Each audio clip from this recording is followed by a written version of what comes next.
Graça e paz, meus amados irmãos, vídeos devocionais, esse é o número 132, pastor Herbert Almeida, da IMUP de Ferraz, São Paulo.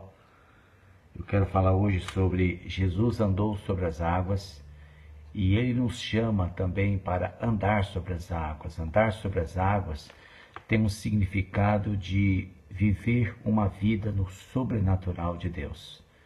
É viver uma vida de intensidade, de espiritualidade. E esse texto está em Mateus 14, 22 a 33, é um texto um pouco grande, e eu vou falar de modo mais objetivo das passagens mais importantes nesse texto, e fazer uma breve explicação para não demorar muito. Mas a primeira coisa aqui é Jesus compeliu os discípulos para passar para o outro lado da margem do mar da Galileia. Aqui, primeira palavra interessante, Jesus compeliu, quer dizer, ele não impeliu. É da natureza humana impelir, forçar, pressionar, obrigar, mas Jesus compeliu. Isso já é para nós algo notável que o autor sagrado presta atenção nesse detalhe. Jesus motivou, encorajou os discípulos para passar para o outro lado do mar da Galileia. E ele não fez isso rispidamente, ele não fez isso com grosseria.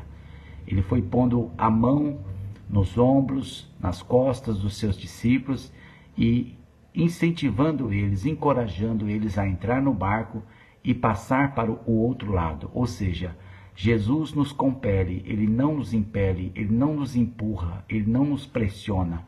Ele vai junto conosco, com a sua mão sobre os nossos ombros e costas, motivando-nos a buscar uma experiência sobrenatural, a passar para o outro lado, um lugar mais abençoado.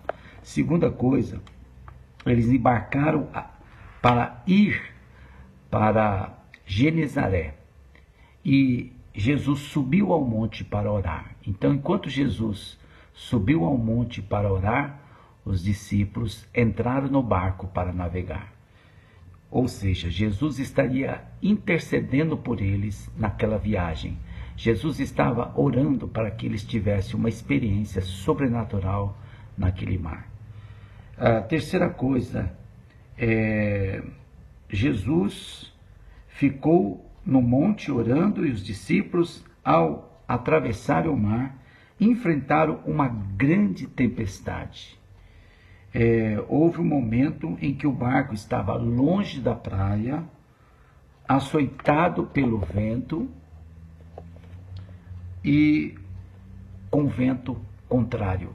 Imagina tudo de ruim que poderia acontecer, aconteceu tudo na mesma hora. Vento contrário, o mar revolto, tempestade. E olha só, eles ficaram navegando. Provavelmente, a Bíblia diz que ao cair da tarde, Jesus mandou que eles passassem para o outro lado. E Jesus foi aparecer sobre as ondas, sobre o mar, andando sobre o mar, somente no começo da quarta vigília. Então, para vocês terem uma ideia, eles estavam ali desde provavelmente às 18 horas, ou 19 horas, eles ficaram navegando no meio daquele mar até às 2 horas da madrugada. Deu para entender?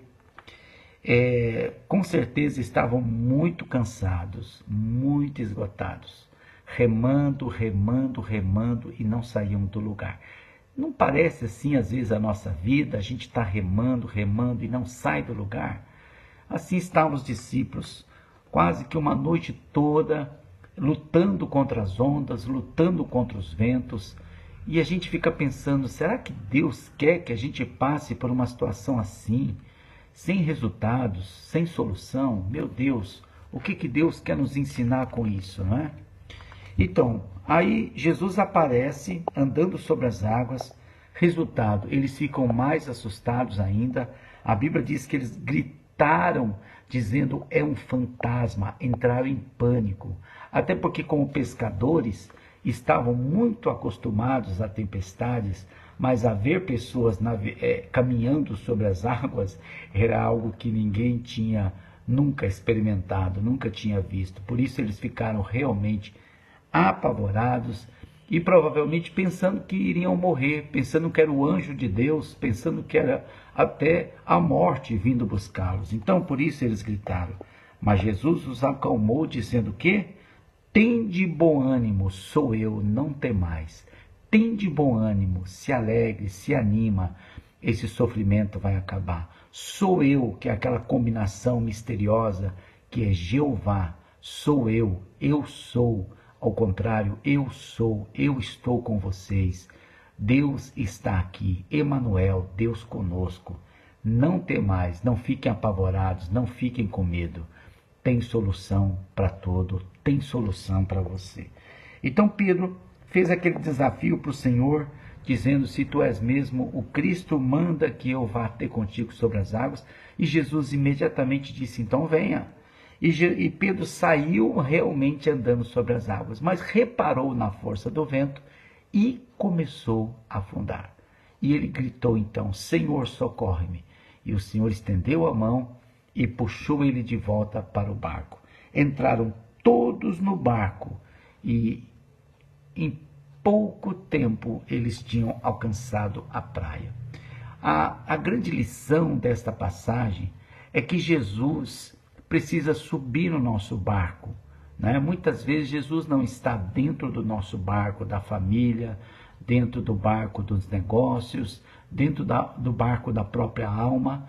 Então, quando Jesus não está no barco, às vezes nós passamos por grandes apertos na vida. Mas somente quando Jesus entrou no barco, a tempestade se acalmou. Isso é muito interessante. E a Bíblia diz que eles adoraram Jesus naquele momento. Nós precisamos adorar Jesus. Eles simplesmente todos ficaram de joelhos no barco e diziam, verdadeiramente este é o Filho de Deus. Era essa a experiência que Jesus queria que eles tivessem. A fé de que realmente Jesus é quem ele disse que é. Ele é Jesus, o Cristo, o Filho de Deus. A frase do dia é uma conclusão minha sobre esse texto, que quer dizer o seguinte, enquanto os discípulos subiram no barco para atravessar para o outro lado da praia, Jesus subiu o monte para interceder por eles, para que eles tivessem, no meio do mar, uma experiência sobrenatural. Então é o seguinte, muitas vezes o nosso propósito, objetivo, alvo de vida é chegar no outro lado da nossa experiência, da nossa viagem. Nós buscamos uma experiência segura, tranquila, de prosperidade, de sucesso. Mas o propósito de Jesus é nos dar uma experiência de socorro, de livramento, uma experiência de que realmente nós dependemos dele e que ele é tudo na nossa vida. Então a nossa vontade é estar num lugar seguro, de prosperidade e de bênção. Mas o plano de Jesus é nos dar experiências sobrenaturais e uma fé maior, mais forte, de que ele é realmente o que ele disse que é. Ele é o nosso Salvador. Deus te abençoe.